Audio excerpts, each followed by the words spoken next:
오늘은 이혼과 재혼에 대해 성경적인 관점에서 생각해 보도록 하겠습니다. 이 주제 참 복잡하게 느껴질 때가 많죠. 하지만 성경은 우리에게 분명한 나침판을 제시합니다.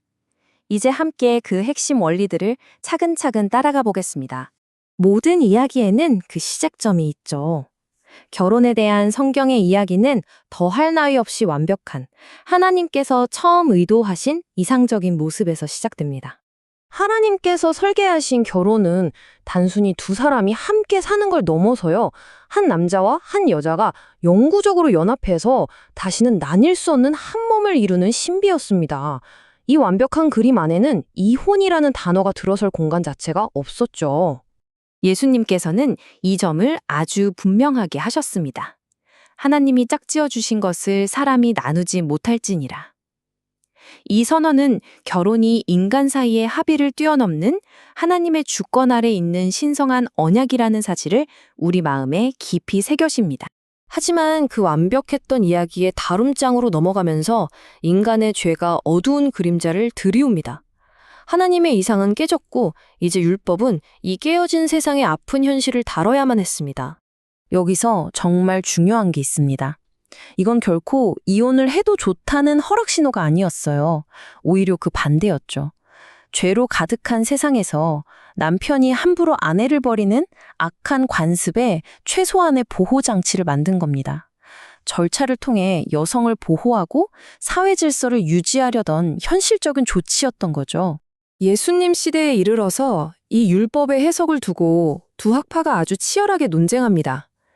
샴마의 학파는 매우 엄격하게, 힐렐 학파는 믿기 어려울 정도로 너그럽게 해석했죠. 여기서 문제점이 보이시나요? 논의의 초점이 결혼을 향한 하나님의 마음은 무엇일까?에서 어떻게 하면 이혼할 수 있을까로 완전히 바뀌어버린 겁니다. 바로 이 지점에서 예수님께서 등장하십니다. 그리고 이 모든 논쟁의 판을 완전히 뒤엎으시죠. 예수님은 샴마이나 힐렐, 어느 한쪽의 편을 드는 대신 문제의 근원으로 돌아가십니다.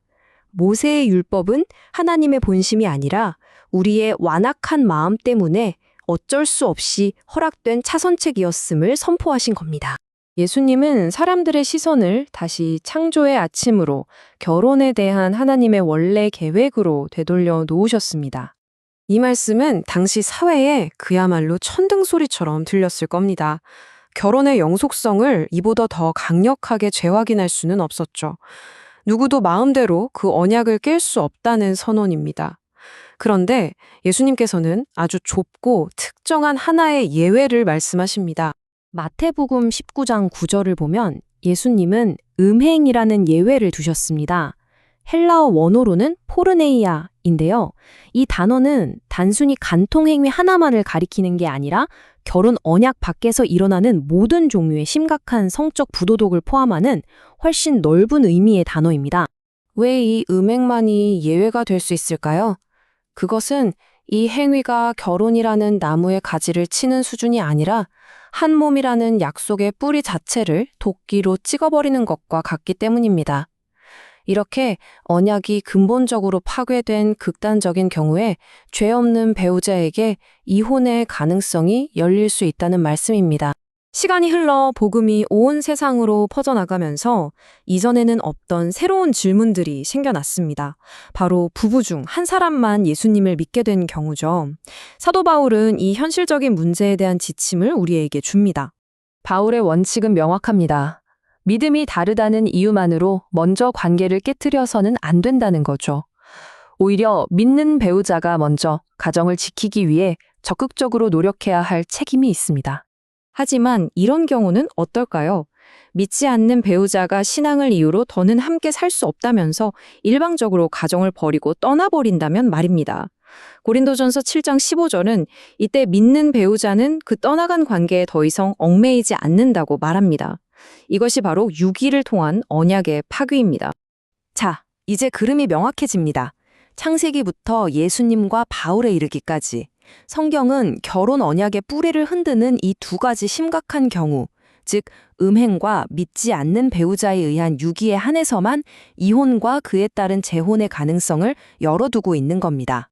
그렇다면 이 명확한 원칙을 가지고 오늘날 교회 공동체는 어떤 모습으로 서 있어야 할까요?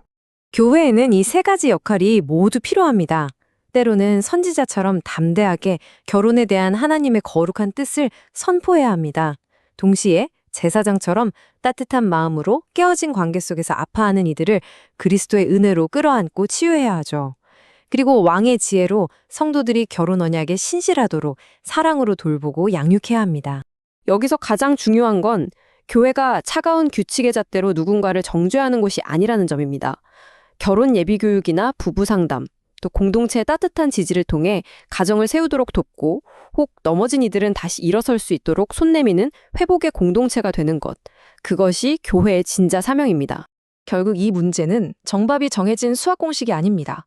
한 사람 한 사람의 아픈 사연을 사랑과 지혜로 끌어안고 그들 곁에서 하나님의 뜻을 함께 찾아가는 길고 따뜻한 여정인 거죠.